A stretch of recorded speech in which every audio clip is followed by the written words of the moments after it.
Ladies and gentlemen, next I would like for you to have the pleasure of hearing from our keynote speaker, who will speak on developing IMC campaign and tools as visiting professor of DPU International College.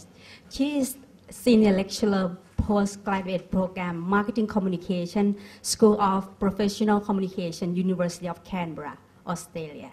Please join me to welcome Lavina Singh. Thank you, Lavina.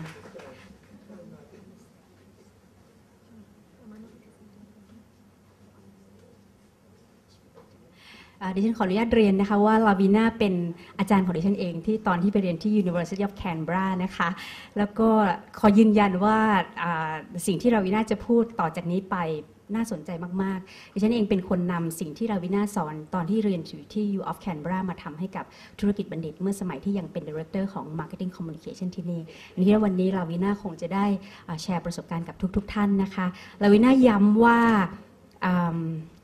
Marketing Communication เป็น part of strategic planning เป็นเรื่องของกลยุทธ์ที่น่าสนใจแล้วก็อยากจะให้ทุกท่านจับตามองว่ามันเป็นเรื่องของ behavioral side เป็นเรื่องของ division side เป็นเรื่องของ ROI น่าสนใจค่ะสำหรับ 10 step หรือ 9 step จาก Lavina Singh.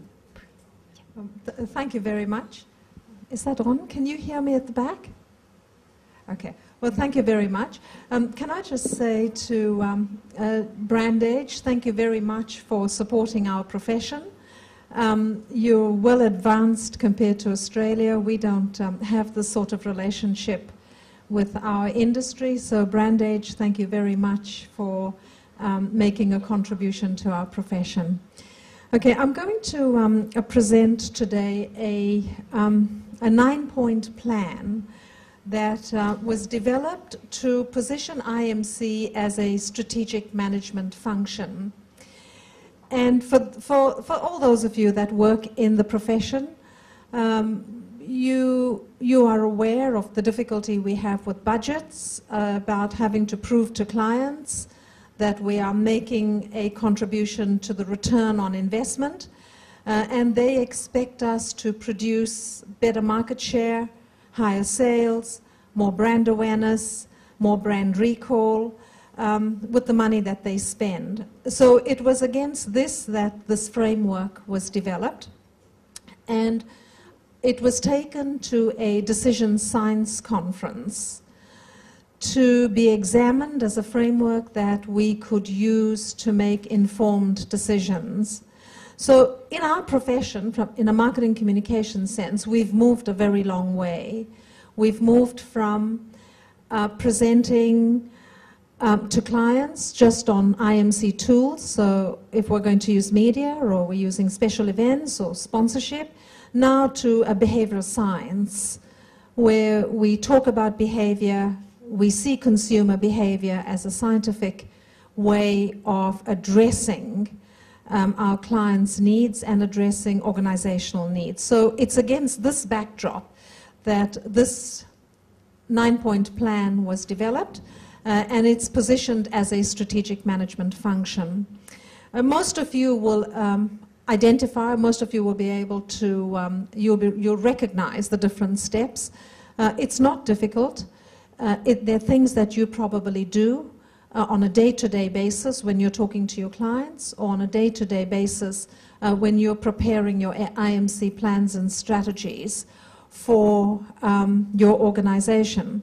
But I do want to say that I've just finished some research that I have conclusively proved that what we do is a contribution and can be seen as a strategic management function.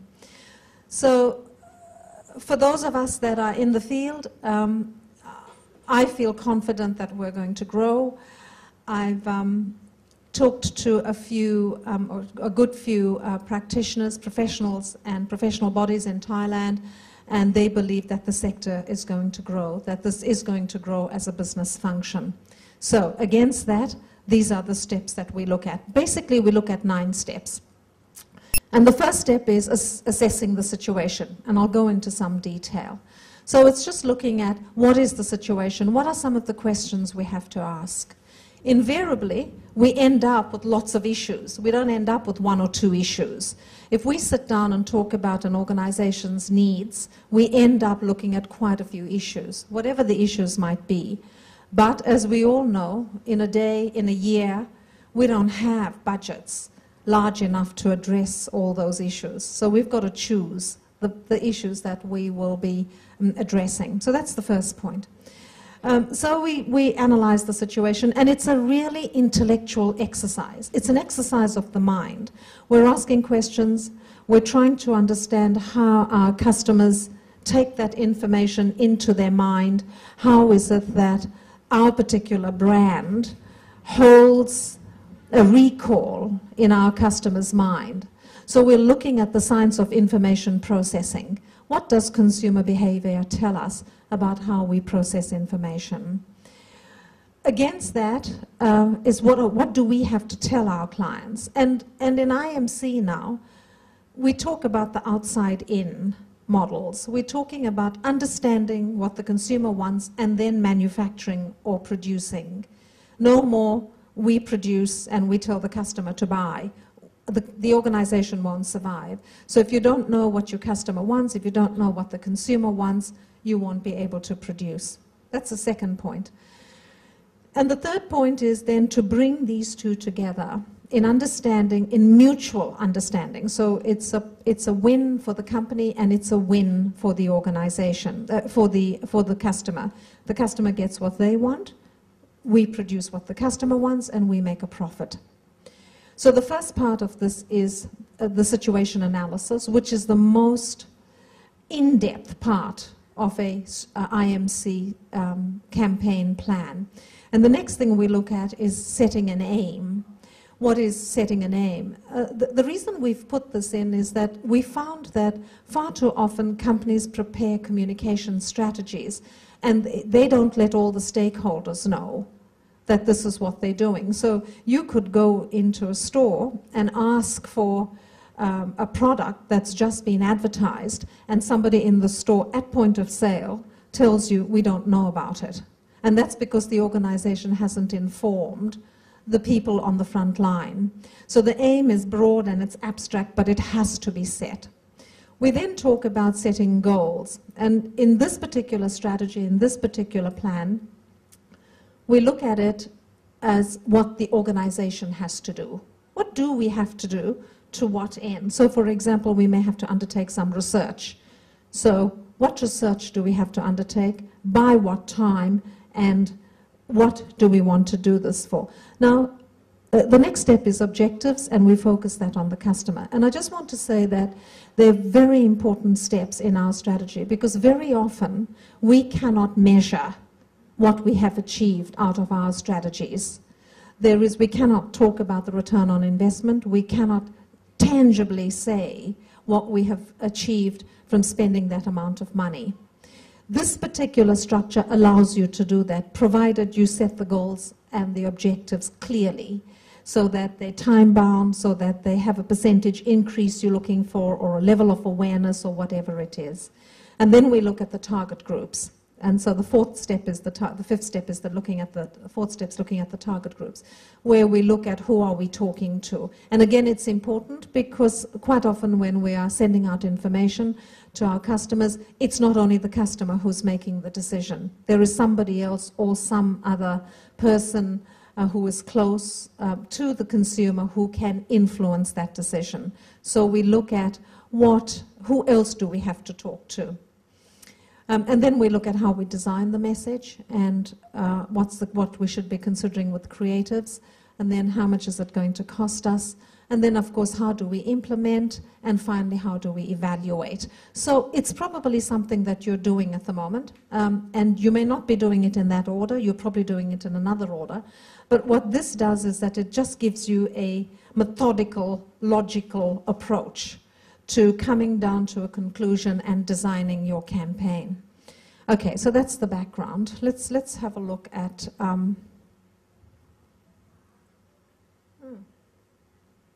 Tom, excuse me.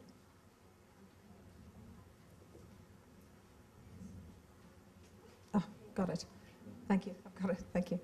Okay, so just some other points. At this point in business, we're into what we call the triple bottom line. All right, right now, it's not just about profit. There are three things that organizations are being assessed on. One is profit, the other is the social responsibility, and the third one is its commitment to the environment. So it's no more a single bottom line, it's now about a triple bottom line. And that triple bottom line, we in IMC, in marketing communication, are constantly conscious of. The other point is the point I've made. It's against the backdrop of this being a strategic management function. And the other point that I want to make too, in terms of strategies, we're in a situation now where we are building narratives. We're building stories about brands. Brands are not talking about themselves just as brands. They tell their consumers, their target group, stories about themselves. For example, in Australia, we have a case at the moment where we have two retail giants who are in competition for the same market, for the same retail market. One particular brand has decided to show the consumers all that they do in their processes to bring the product to the consumer. So you may find the buyer of the organization talking to the farmers at 3 o'clock in the morning about the type of vegetables that need to get to the store, or what type of beef, or how does the milk come into the store, talking about how fresh it is, so that the consumer is part now of the story, of the narrative of the organization. So the literature is now showing that we're not just expecting consumers to remember the brand or to give us brand loyalty. The way to do it is to do it through narratives, is to tell them the story, is to get them involved in the story, and it's to have an emotional connection with consumers rather than just telling them that our brand is very good. And of course, the whole issue of social media and the impact on social media. And if I have some time, I'll just point out on a few things that happened in the Obama case of how the election campaigners merged, integrated the different channels of communication for such an outstanding result. Okay, so when we look at marketing communication, it's basically integration. Some of the textbooks will give you different models of integration, but we look mainly at direct marketing, advertising, public relations, sales promotion, and personal selling. We look at those as the most important parts, and all these are broken down, but they're the most important parts that we look at when we're integrating, so that we can actually get to the contact points that our customers are, and where we can find our customers and where we can talk to our customers. I had an interview with, some of you might know Mr. Chai Pranin, who was the previous president of the Advertising Association of Thailand, and he said to me that one of the biggest challenges to communication, for those of us working in communication at the moment, is to be able to reach the target group, because the target group now is multitasking. And with multitasking, we cannot demand attention anymore. We have to earn it, because our target groups are listening to the radio, they're on Facebook, they're reading, they're talking to friends, they're doing some work with their schoolwork or whatever it is they may be doing. You're going to have to earn it. And so it's really important to integrate these functions, because somewhere along the line you're going to meet them. They're not sitting in front of the television anymore. When I was in industry, we had undivided attention. We could advertise, and we knew our target groups will see our ads. It doesn't work that way. So the purpose of integrating these functions is to be able to broaden the scope of where we find our target groups. And this gives us cost efficiencies in doing it this way, and it gives us brand consistency, so that we actually get that from one point to the next. Okay, so what is it then? Basically, when we look at marketing, and for those of you that have gone through university or studied marketing, and we looked at people like Kotler, the doyen of marketing, this is what they've said. We all do the same thing. So from a marketing point, we look at the situation, we look at different target groups, we segment the market. In advertising, we do the same thing. We research, and I'm sure you do that. We research, there's some form of action, we communicate, and we evaluate. In public relations, we do the same thing. It's research, setting objectives, looking at planning, and looking at evaluation. Sales promotion, we do the same thing, and in personal selling. So they've got different functions. They do the same thing at different points through different mechanisms. Okay, so what's the 9 steps? The first one is analyzing the situation, and we call it formative research. It's research we undertake to inform us, to tell us what's happening at that point in time. So if we get called in by a client, we get into some formative research. And it's a difficult task. Some organizations will not allow us to put in too much money into formative research. As a rule of thumb, we try and put in 20% of our budgets to research. That's the best we can do, but a lot of companies won't let us do that. So first of all, just looking at the type of research we need to undertake. And when I say research, research doesn't have to be formal. It can be informal. So it could be talking to people, running focus groups, but not scientific formal research. So that's the first one. Then setting aims, and then setting goals, and again setting goals on what we have to do as an organization. So what's the process? To what end? Outcome. Setting objectives. What is it we want to do? And I'm going to go a little bit in depth in this one. And this is quite a tricky one for us in our field. And I'll tell you why. Sometimes you're working with the organization and you're developing a strategy or a campaign, and 2 things could happen. One is that there is a situation that the organization is facing, and their target group is unaware of what they're doing. But they give you this money and they say to you, well, let's take sales. They say, well, we're going to give you this money and we want you to develop a campaign so that our sales go up. Just think about that. The consumer's not aware of the brand, and they're expecting you to sell the brand. And it's very important to make it very clear what you're going to do with that money, whether you're raising awareness with that amount of money or whether you're bringing the customer to action. I talk to my students all the time about a case that we had, an example that I had with a student of mine in Hong Kong. She said to me once, she said, she was the communication director of the largest electronic retailer in Hong Kong, and they were opening a new store. And so the company gave her a fairly large budget and said to her, okay, this is your communication budget. Let's make sure this is successful. And it was. She had targeted to get in a set amount of traffic. She went 4 times above that. She was called in by the CEO and she was asked, well, how come we didn't reach our sales target? Well, her job wasn't to sell the product. Her campaign was to create the awareness that the store was opening. Her job was to get the traffic in, and she beat that 4 times on her target. So what is she measuring? What was she communicating about? She did what she had to do. She wasn't bringing them to sales. That was a separate issue. So when she was briefed about getting traffic into the store, not about sales.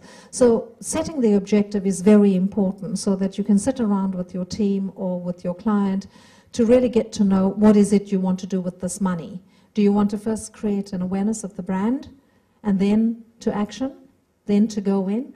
Or is this just about sales or to get the customers to do something? Okay. Then talking about target groups. Again, this is an issue that we talk about quite often. With target groups, we look at a primary target group and a secondary target group and a tertiary target group. Why do we look at three?